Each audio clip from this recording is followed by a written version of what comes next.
Well, good morning. You're at the Desert Home Companion, where no one is above average and everyone is equal.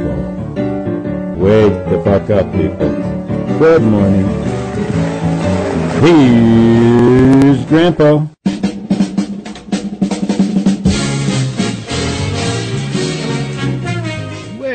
Good morning to you once again, my fellow travelers here on this universal journey we call life. Here's a salute to you, babies, with my MJ mug, babies, kalink, and may we always be blessed to drink from the sacred chalice of love like this Mary Jane mug. Oh, yeah.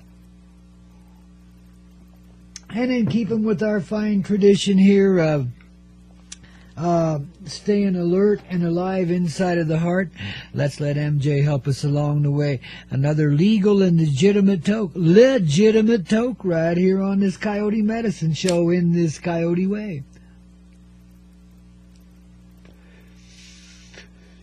In this coyote state called Colorado, man, the color red, babies. Passion, babies, passion in motion. That's what you find up here on these Rocky Mountains. It's a huge edge of the ocean of love, man, on the seashores of time. Yes, indeedy.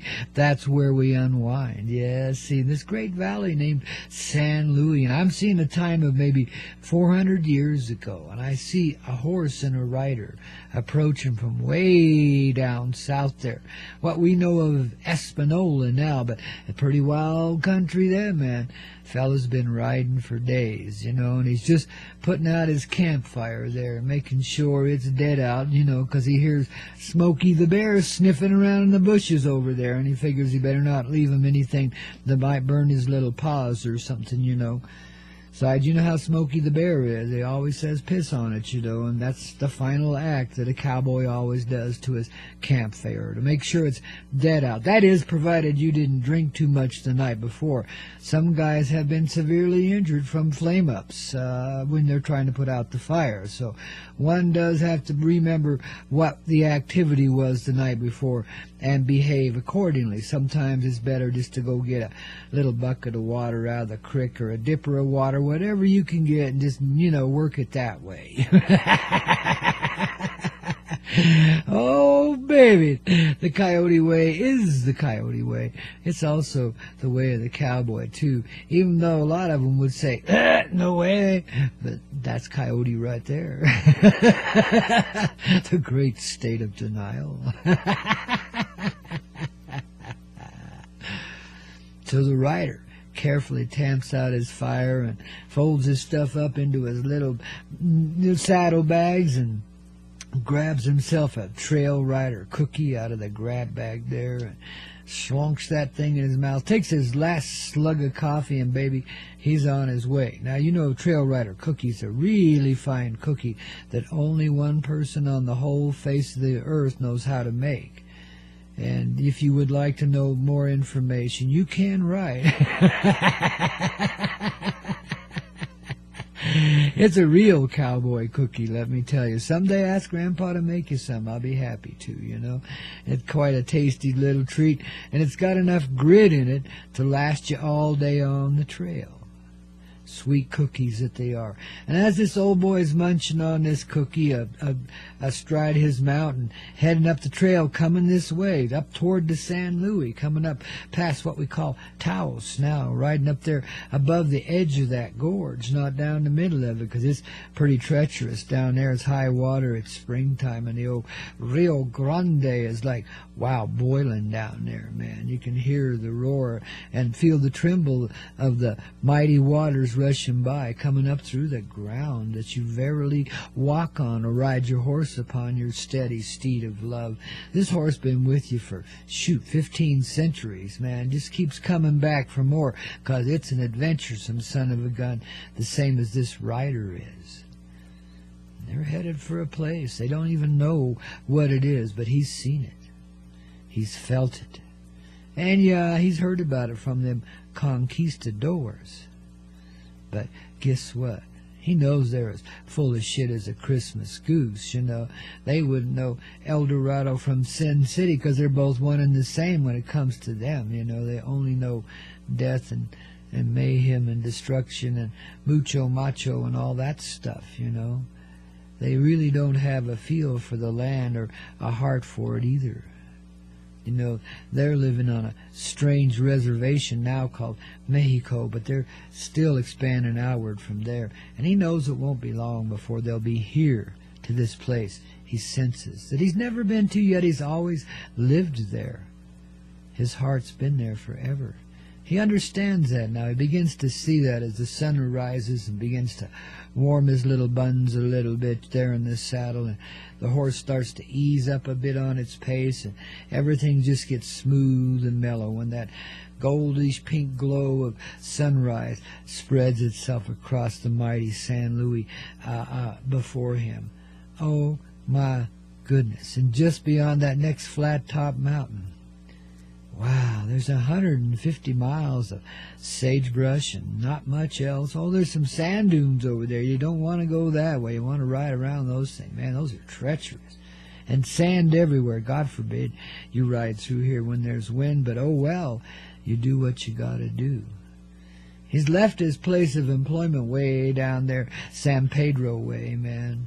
You know, just told the old rancher goodbye. You know, 3 years, man, 3 years in the same place, doing the same thing every day, day in and day out. Well, a cowboy never does the same thing, but a cowboy's always a cowboy, you see.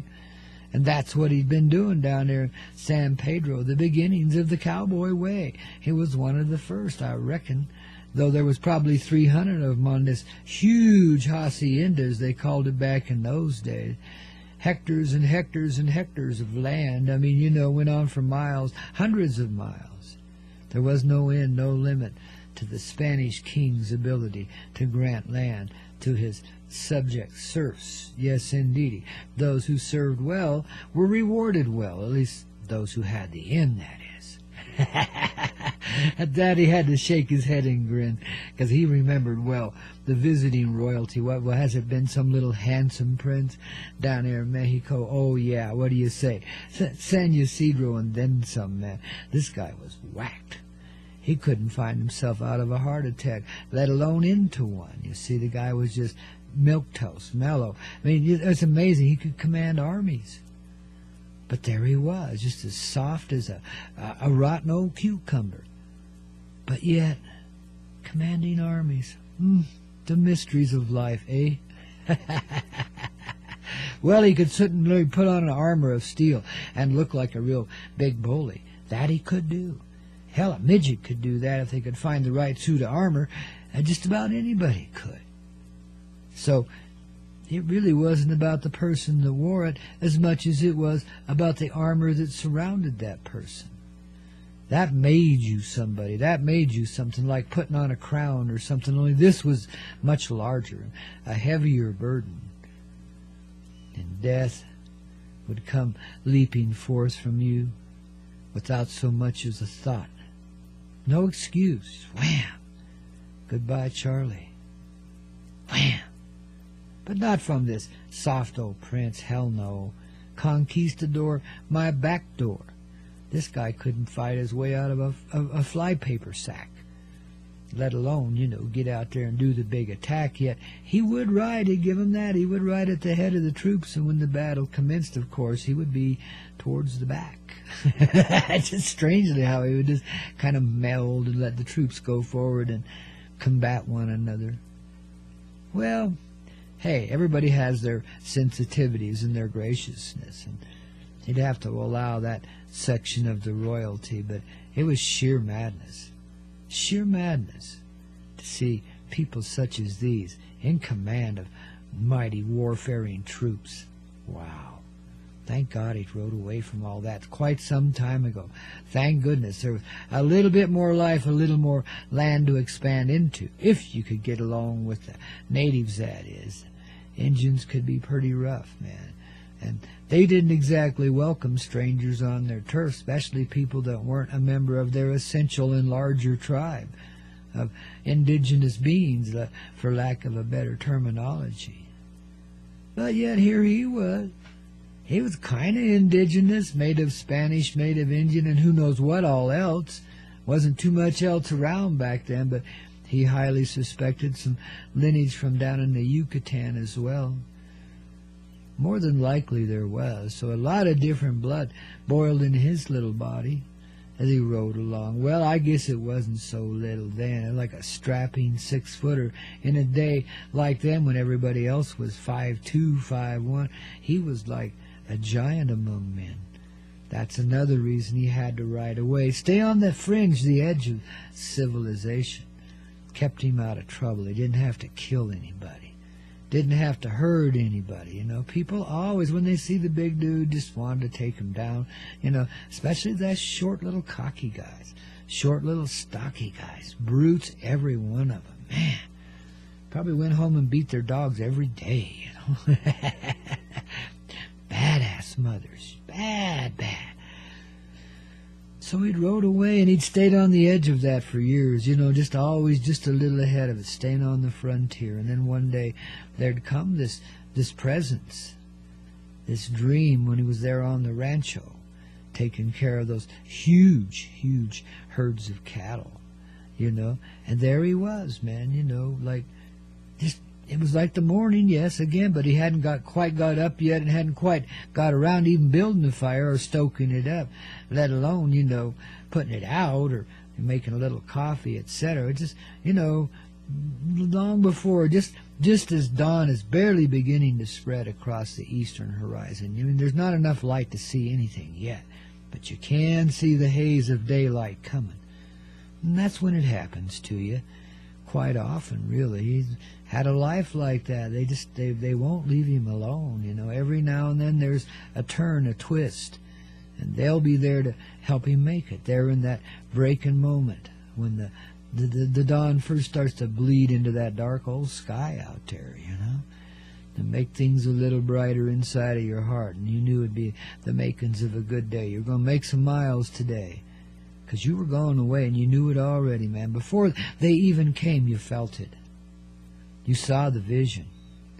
You saw it there in the break of day. You saw the glitter of gold, the gleam of a golden city. You knew the place did really exist, but it wasn't what they were thinking.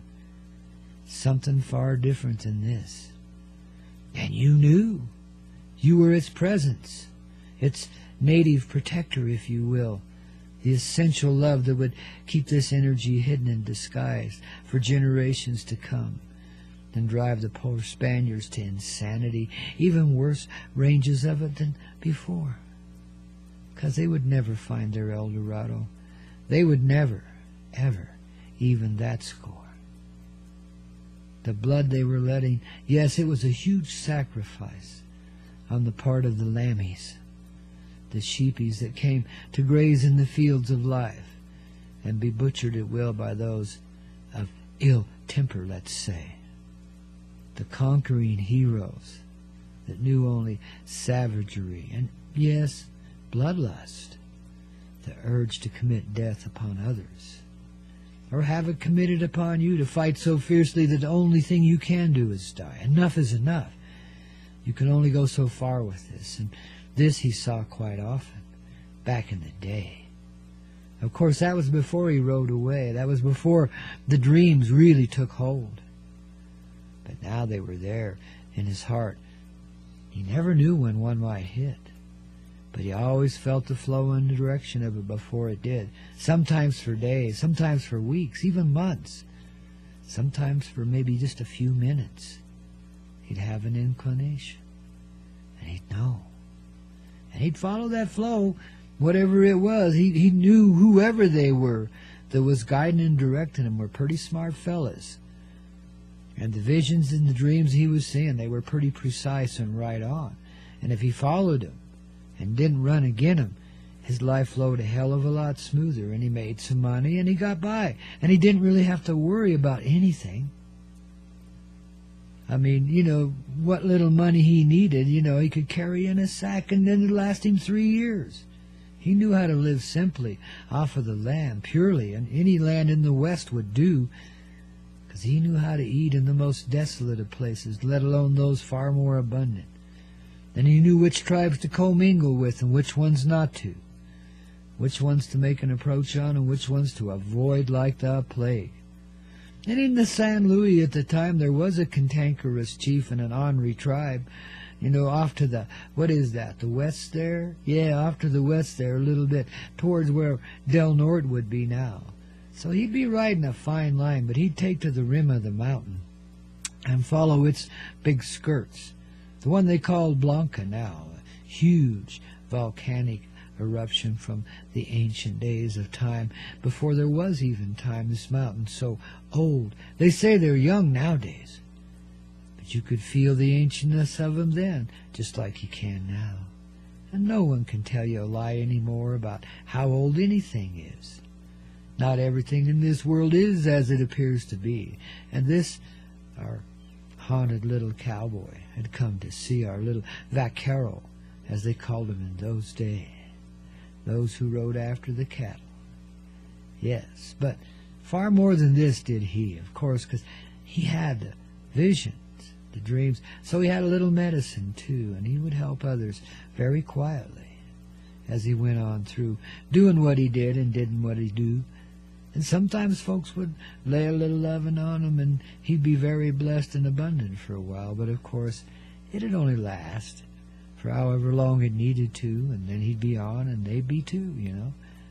Life is always a flow like that for souls such as his.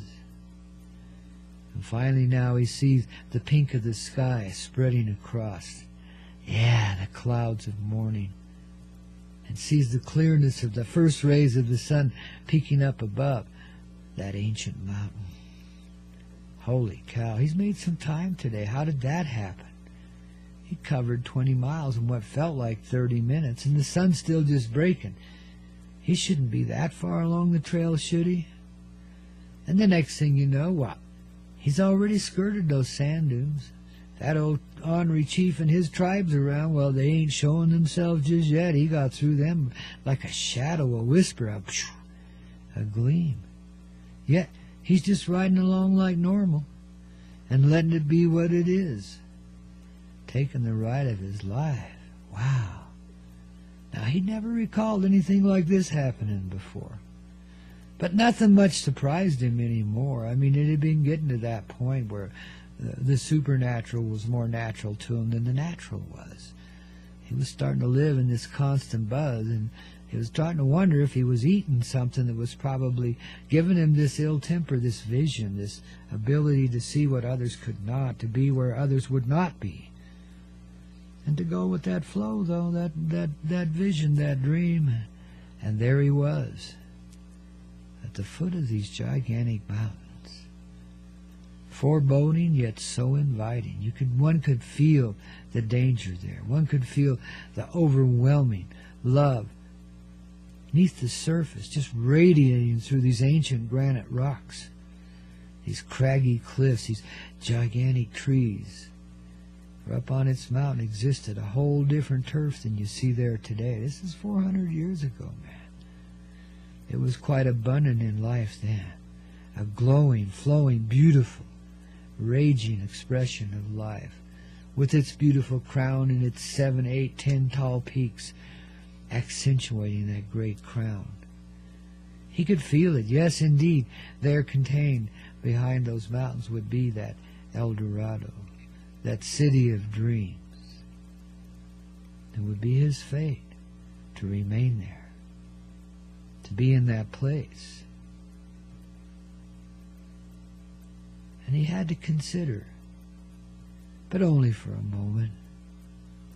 Then he looked at the mountain and just said out loud, "Okay. Onward. Yeehaw."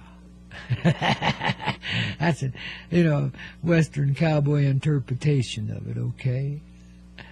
And then he and the horse were underway.